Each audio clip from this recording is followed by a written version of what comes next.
A recent guest op-ed on Bridge, Michigan argued once again for the closure of the Line 5 pipeline. The authors argue it was built to last only 50 years and now it's septuagenarian. They also point to the unrelated failure of the Line 6B pipeline, which failed in 2010, spilling oil into the Kalamazoo River.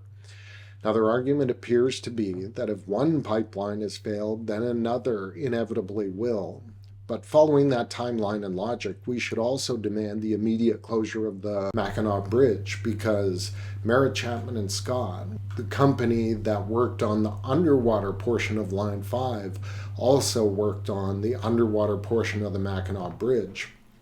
The Mackinac Bridge began construction in 1954, only 1 year after the Line 5 pipeline went into the water.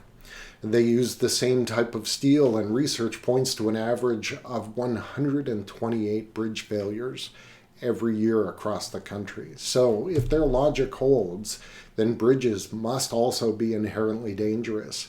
So, we could stick with that logic, or we could stick with facts and engineering and recognize that in 2017, the Line 5 pipeline passed a hydrostatic pressure test, which was every bit as stringent as the pressure tests it faced before it went in the water in 1953. We could recognize the walls of the pipeline are 3 times as thick as normal pipelines.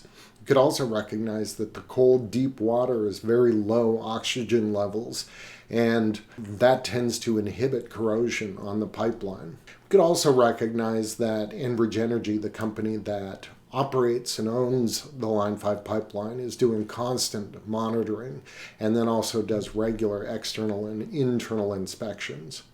We could do all those things, and then we could also demand that government stop delaying the construction of the Line 5 tunnel, which would take the existing pipeline and relocate it to a concrete line tunnel 100 feet below the bed of the lakes.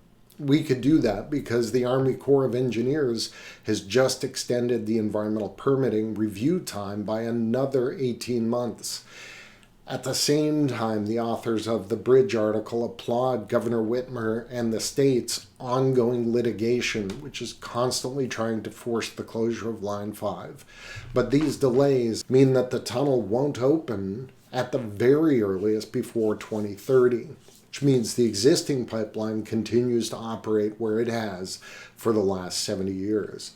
So given their support of these delay tactics and the ongoing stoppage of work, it's hard to see how Line 5's critics are really serious about environmental protection.